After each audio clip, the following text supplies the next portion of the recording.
Now, innovative free market economies, when they operate let's go under live the right now to the rules CBI and conference. The Prime Minister is speaking. Around the world over the last century, it has been those countries with well-functioning free markets which have enjoyed the greatest economic, social and technological advancements. At its best, when a free and open marketplace is combined with the rule of law, individual freedom, equality and human rights, in a representative democracy, great things are possible. People live longer and more secure lives. They have the freedom and the means to fulfill their ambitions and make the most of their potential, to bring up their families, care for one another, and give something back to their local communities and to wider society. And I believe that the approach I set out to this gathering last year, for a more cooperative partnership between business and government, is the right one to build the even stronger economy we all want to see. An economy fit for the future, ready for the next decade, delivering greater opportunity and prosperity right across the country. I believe that the opportunities ahead for our country are enormous, and the government I lead is determined to support British business in making the most of them. Over the last 12 months, I've led trade delegations to India and Japan. I'm always hugely impressed by the businesses and entrepreneurs I take on these trade trips with me and who I meet week in and week out. And I'm immensely proud of what they have to offer international investors. Last year, Britain enjoyed record levels of foreign direct investment. Across the UK, we've seen Toyota announce a £240 million upgrade to their car plant in Derbyshire, and BMW announced that they will build a fully electric version of the Mini in Oxford. In Newport, the train manufacturer CAF is expected to create 200 skilled jobs in its new factory, following a £30 million investment. With support from the Department for International Trade, Elite Electronic Systems in Enniskillen has won contracts worth £1.4 million over the next 5 years. And bus manufacturer Alexander Dennis secured a £44 million deal to export double-deckers to Mexico City, supporting hundreds of jobs in Falkirk and Guildford. Here in London, Google will also open a new London office with £1 billion of investment. As we celebrate this good news, we should keep in mind what it all really means. It's not simply numbers on a balance sheet, but an investment in people's livelihoods and the economic security of families across Britain.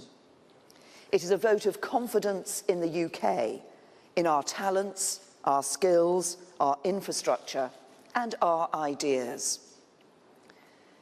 And the reason we want a strong and thriving economy and successful businesses is because we want to help more people to lead full and happy lives with good quality jobs and rising living standards, to build a country that works for everyone and an economy that is fit for the future.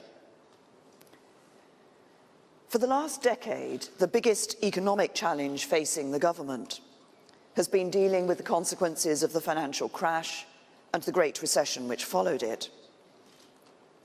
Thanks to the innovation and the entrepreneurship of British business, the hard work and sacrifice of the British people, and the government's clear economic plan, that situation has now been transformed.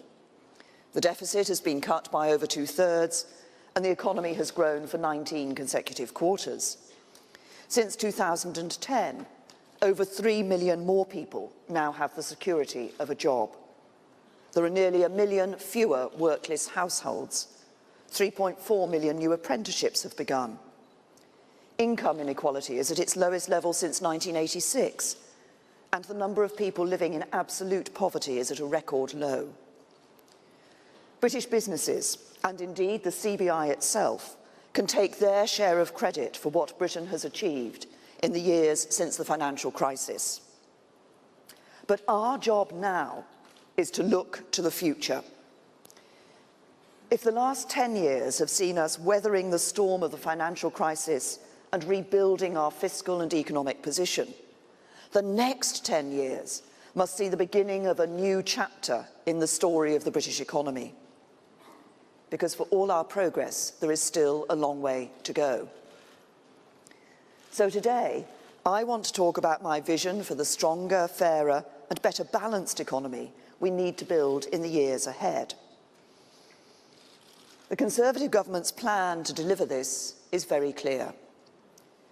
We will get the best Brexit deal for our country, guaranteeing the greatest possible access to European markets, boosting free trade across the world, and delivering control over our borders, laws and money. We will take a balanced approach to government spending, ensuring debt is falling and at the same time investing in our key public services and keeping taxes low. We will help businesses to create more good jobs across the country with a modern industrial strategy that invests in the skills, industries and infrastructure of the future. We will build the homes our country needs so everyone can afford a place to call their own and all the security that brings. We will carry on improving standards in our schools and colleges so our young people can get on in life. We will back the innovators and wealth creators who deliver growth, jobs, lower prices and greater choices for consumers, and step in if businesses don't play by the rules. And we will work tirelessly to tackle the injustices that hold people back from achieving their true potential. By following this plan, a balanced approach to public spending, the best Brexit deal for Britain, an active industrial strategy, more homes, higher standards in our schools, backing innovation and wealth creation, and fighting tirelessly against injustice, we can create a country with a stronger economy and a fairer, more caring society, one that will guarantee a better future for the next generation. Central to this plan is our modern industrial strategy. The government will be publishing our industrial strategy white paper later this month, and we will speak in more detail about it then. But let me just set out today some of the underlying principles which are driving our work. For a free market economy to succeed in delivering economic and social progress for everyone, the government has a vital role to play.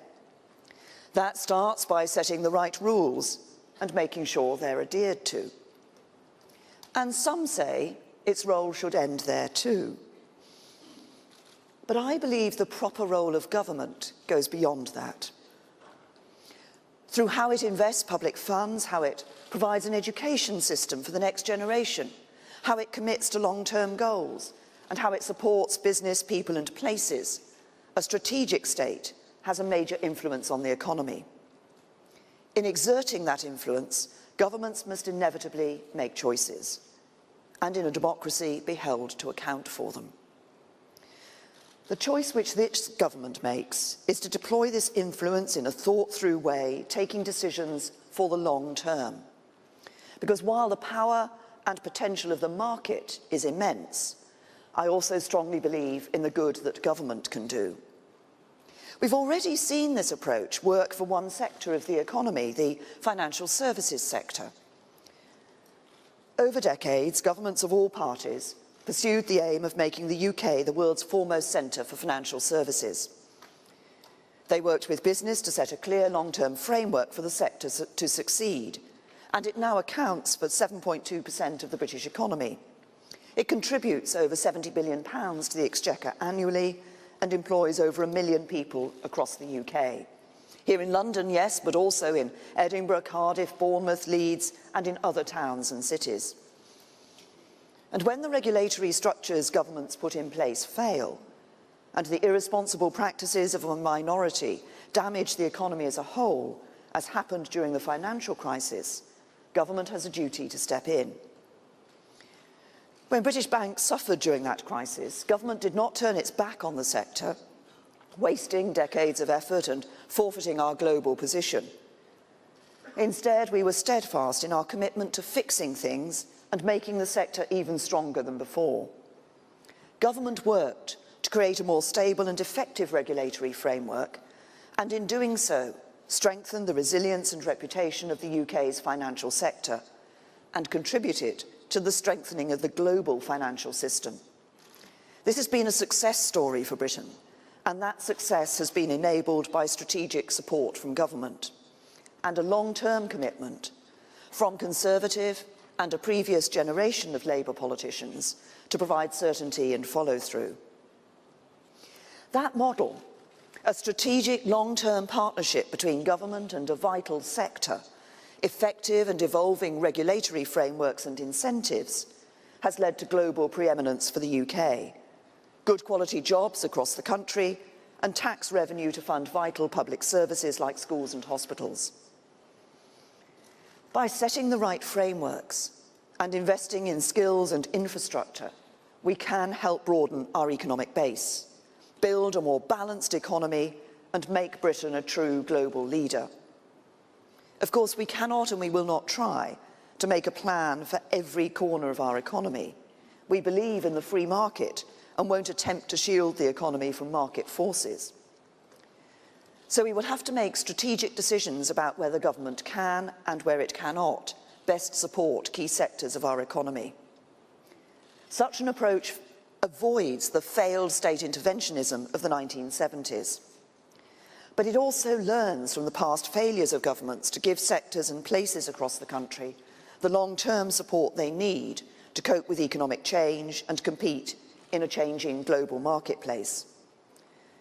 And as we take the industrial strategy forward, I want the CBI and businesses represented here to work with local enterprise partnerships and elected mayors to ensure that all parts of our country can benefit.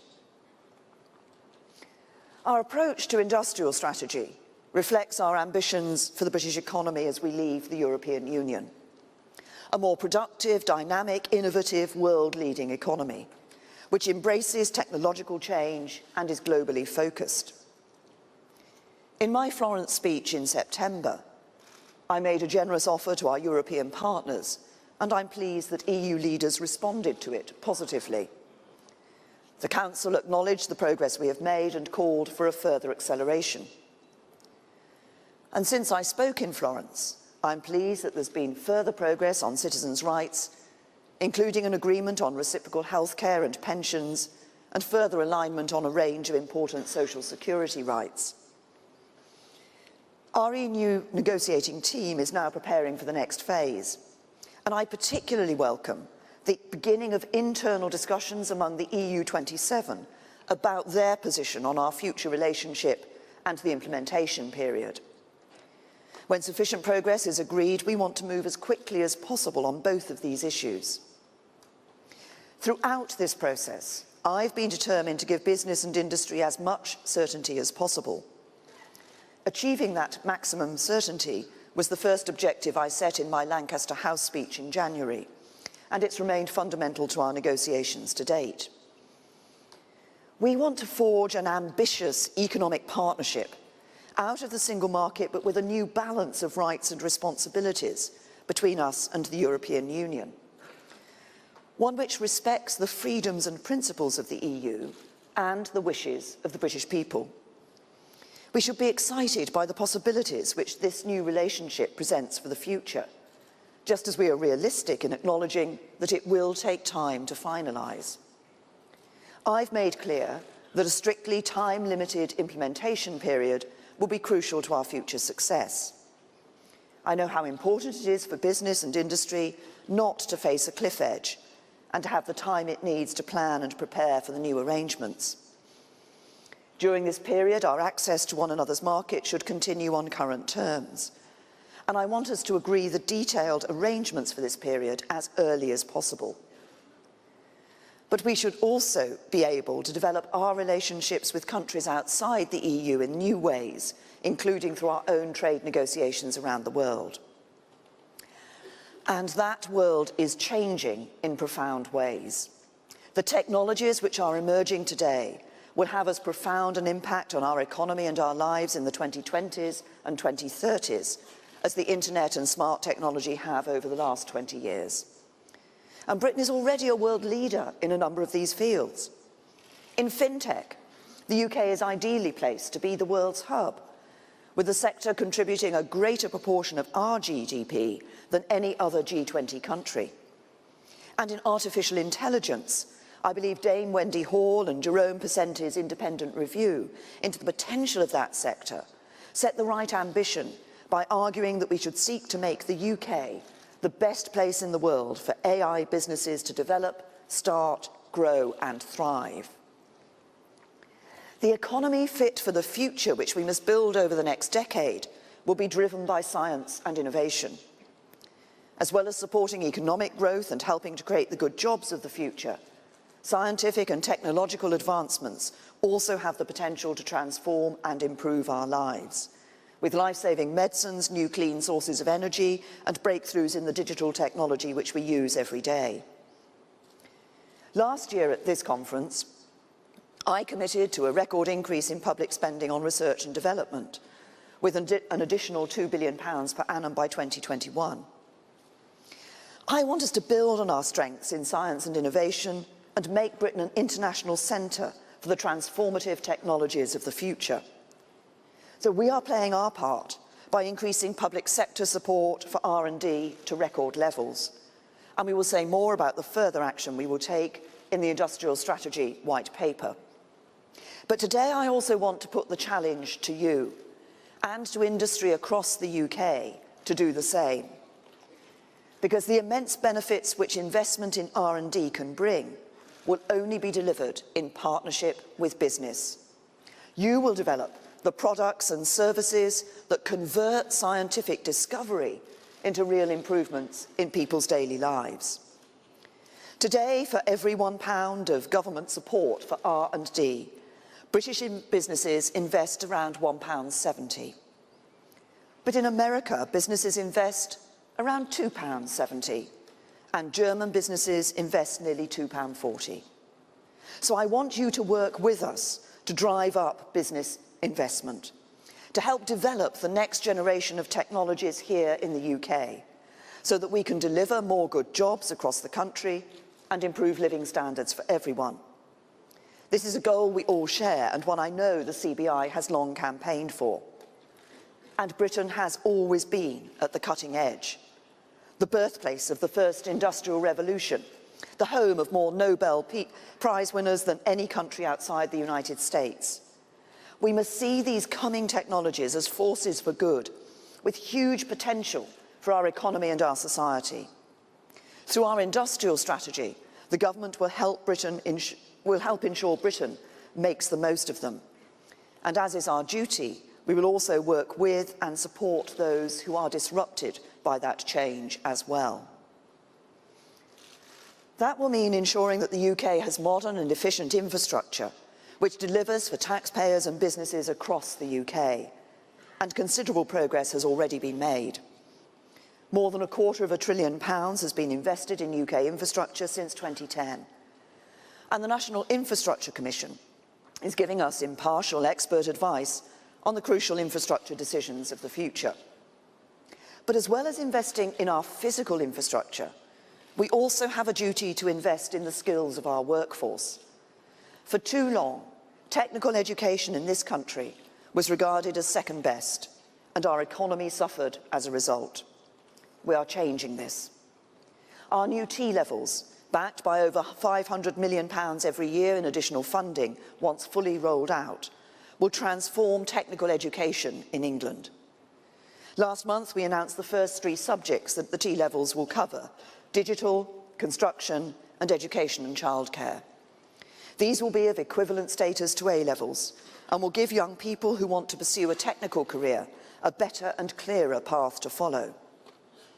But improving our offer on technical education takes nothing away from the importance of higher education.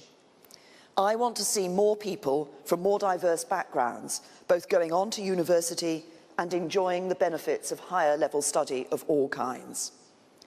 Our international competitors are producing more and more skilled workers, and we need to do the same. These are exciting times for our country, and I'm optimistic about the future we can build for our young people if we keep pressing ahead with our reforms. Better schools, improved technical education, more accessible universities. Giving everyone the chance to get on in life with a good quality job, the chance to get a secure home and raise a family. That's what our industrial strategy is there to deliver. I've talked this morning about how government and business can work together. to pursue a modern industrial strategy and build an economy that is fit for the future. But gathered here today, we cannot ignore the ongoing allegations of serious abuse and harassment in Parliament and across Westminster. As representatives of British business, you know that your firms only truly succeed when you provide safe, secure and professional environments for your employees.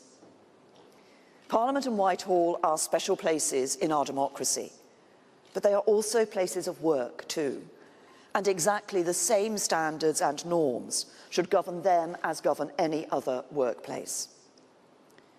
What has been revealed over the last few weeks has been deeply troubling and has understandably led to significant public unease.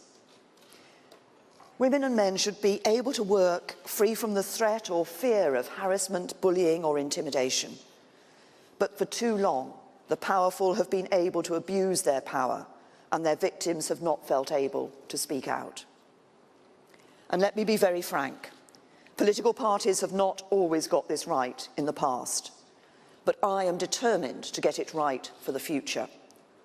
So I've already published a new code of conduct and grievance procedure for the Conservative Party, which will apply to all Conservative office holders and representatives. It sets out the high standards we expect and the procedure we will follow to deal effectively with complaints. And later today, I will convene a meeting with my fellow party leaders to discuss establishing a new common, robust and independent grievance procedure for Parliament. Because those working for members of Parliament should not have to navigate different party systems depending on their employer's political affiliation. We need to establish a new culture of respect at the centre of our public life, one in which everyone can feel confident that they are working in a safe and secure environment, where complaints can be brought forward without prejudice, and victims know that these complaints will be investigated properly, and where people's careers cannot be damaged by unfounded rumours circulated anonymously online. Of course, people can be friends with their colleagues and consensual relationships can develop at work. This isn't about prying into private lives. What we are talking about is the use and abuse of power. We must stand up for all the victims of abuse, harassment or discrimination, wherever it has occurred. Now is the time to act decisively, without fear or favour, to guarantee a safe and respectful working environment for everyone in the future. So as we look ahead to the next 10 years of Britain's economy, we should do so as rational optimists. There are huge opportunities ahead. Making the most of them will demand hard work, imagination and commitment. But Britain has succeeded in the past when we have been confident in our strengths and bold in our action. When we've backed the ambition of our wealth creators, who use their talent, hard work and skill to take a chance, to grow a business and to spread economic opportunity to others. With the right economic foundations, a balanced approach to public spending and the best Brexit deal for Britain, the right long-term incentives for business and our wealth creators given the freedom and support to thrive, and government playing its proper strategic role in support of economic growth right across the United Kingdom. I'm convinced that we can and will make the most of those opportunities and build a better future for everyone in our country. Thank you. You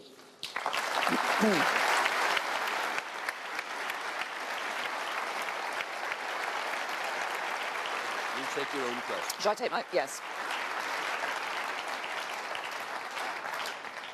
Right, we've got some time for some questions. If you'd like to put your hands up. I take the red paddle over there.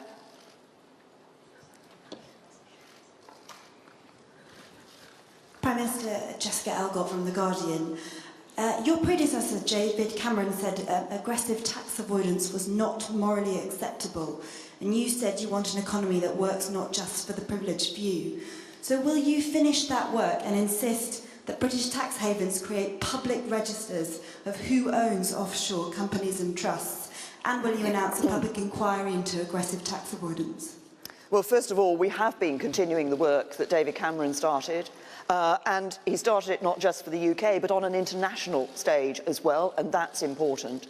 So we have seen more revenues coming to HMRC over the last few years, since 2010, £160 billion extra that they have been able to raise. But we do there's already work that's being done to ensure that we see greater transparency in our dependencies and British overseas territories, and we continue to work with them. HMRC is already able to see more information about the ownership of shell companies, for example, so that they can ensure that people are paying their tax. We want people to pay the tax that is due.